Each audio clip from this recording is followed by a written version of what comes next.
So I'm sitting in a Dodge Charger RT, and I recovered the refrigerant out of this one about 3 months ago.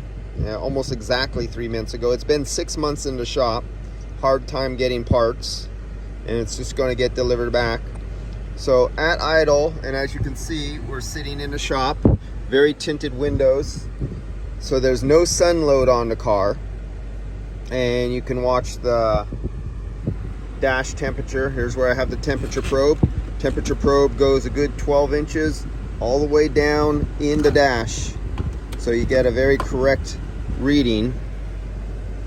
And then I have the return air going over the evaporator temperature of 77 degrees.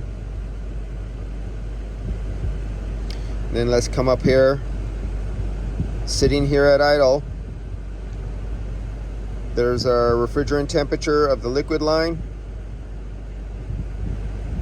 There's the refrigerant temperature of our suction line coming out of the evaporator. I have the clamp directly out of the firewall where the suction line comes right out of the evaporator. So let's graph this. I'm going to graph and record this for the customer. And so this is now recording the return of the supply and the return to this vehicle.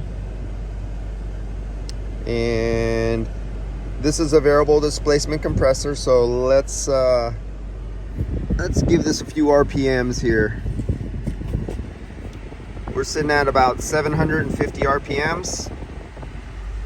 So let's get back. We're gonna get both of this in focus. Oops. Can I get the RPMs? Yep, the RPMs. I don't know how focused this is staying in, but I'm gonna take it up to about 1200 RPMs. Right about there, you can see it. That's about 1200 RPMs.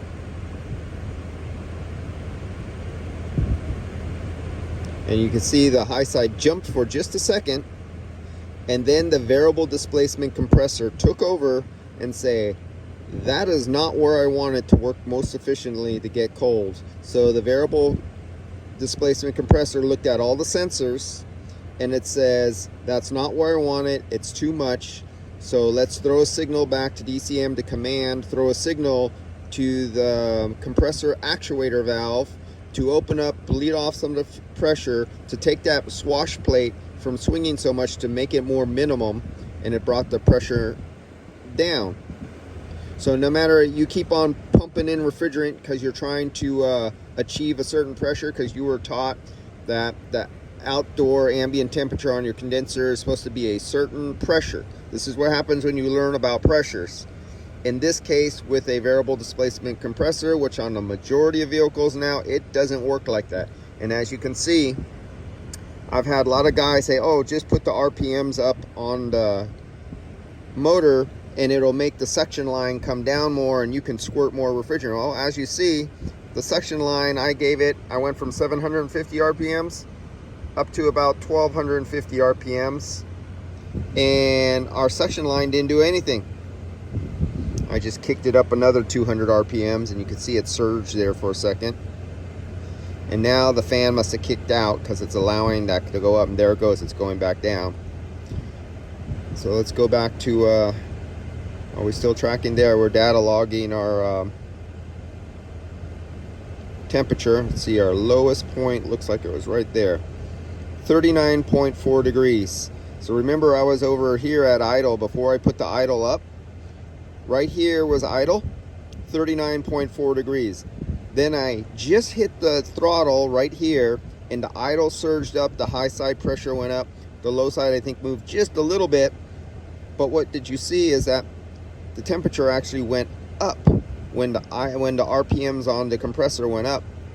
And then the computer took over and told the system what to correct, and it corrected, and it went back down to 39.5, 39.6. Here we went a little over 40.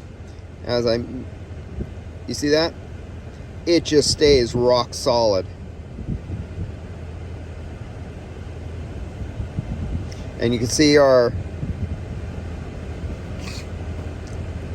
subcooling 9.2, superheat 35. That sounds like a lot, but remember, this has an internal expansion valve on the suction line, so that'll add more superheat to the system. Thank God it's a cool day today. I think it's only 77 degrees outside.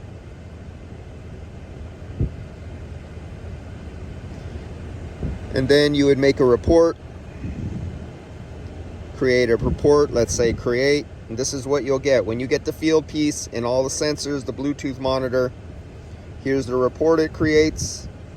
So this goes to my customer, and this is exactly what you're seeing here on this screen, is exactly what goes to every one of your customers on their sales receipt or invoice, however you do your billing. So can you see real clear? See if I can focus better. There we go. Now it's nice and focused. Every vehicle will get this, and there's no reason every shop out there should be doing the exact same thing. There's absolutely no excuse and no reason why shops, we're going into the 23rd century. Why are we still operating and using gauges like it's 1888 or something like that? Come on guys, get up with the times, improve. All right guys, see you.